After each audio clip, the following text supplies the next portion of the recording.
Draga dama, živijo in pozdravljena. Danes se ti oglašam iz enega mojega posebnega programa, ki ga jaz imenujem Dekca Kavč program in si ga privoščam enkrat na mesec, takrat, ko pride menstruacija, da v miru menstruiram. In sicer to pomeni, da si ne glede na to, kakšen je dan, vzamem čas zase. In to tako umirjen čas zase, ko se uležem, ko si skuham čajčka, ko si privoščam vse kapljice, ki jih imam, ko ne berem nobene stvari, ki bi bila težka. Hkrati pa vsem želim, da je nekaj, kar me podpre, kar podpre mojo osebno rast. In ko so me pri dobri karmi povabili k sodelovanju, sem napisala za prvo številko, v kateri je tudi moj članek, ko v zakonu nastopi kriza. Namreč cela številka je posvečena partnerstvu, ljubezni, tem temam, ki zaradi valentinovega krasijo ta mesec februar. In ko sem brala ta članek in vse ostale članke, ki so tukaj noter, ki so res fantastični, Urban Urbanc je noter pisal, potem Monika Krt, potem tukaj je Igor Štrucelj, potem sami taki res avtori, intervju z Danico Lončarič je tukaj noter, Taja Abulena je tudi noter s svojim prispevkom. Tako da, ko sem te stvari brala, sem res ugotavljala in razmišljala, da so čustva itak v osnovi vsega, v osnovi vseh odnosov.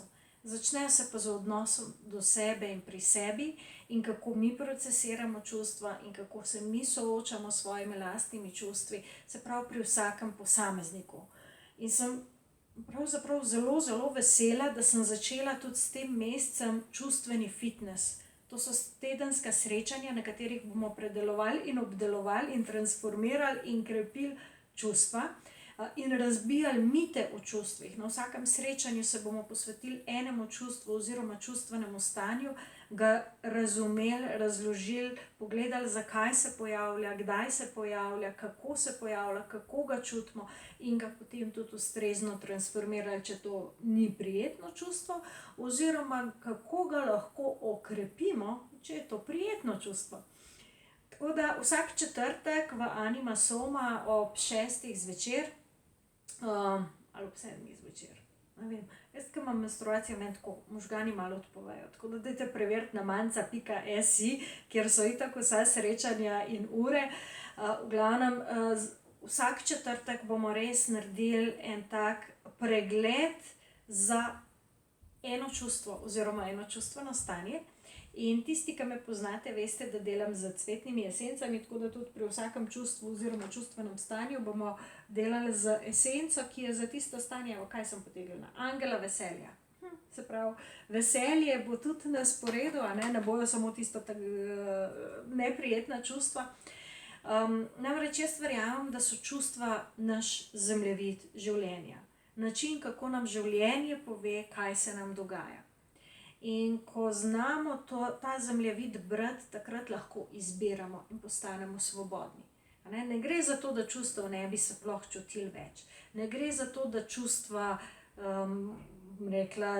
se jim moramo potem izogibati, ampak samo že dejstvo, da jih ne poznamo dovolj oziroma da jih ne poznate dovolj, je tisto, ki vam preprečuje, da bi se s temi čustvi zares ukvarjali. V osnovi vsega, v osnovi vseh odnosov so pa čustva. Prijetna, neprijetna, nima veze, čustva so. Tako da jaz vam res priporočam, eno je, da si kupite tole revijo v najbližji trafiki, Dobra karma, takale je, da jo boste videli. Drugo pa je, da si res vzamete tudi vi čas zase in pridete na čustveni fitness okrepiti svoje čustvene mišice. Tako da, to je to, uživajte, čau, čau.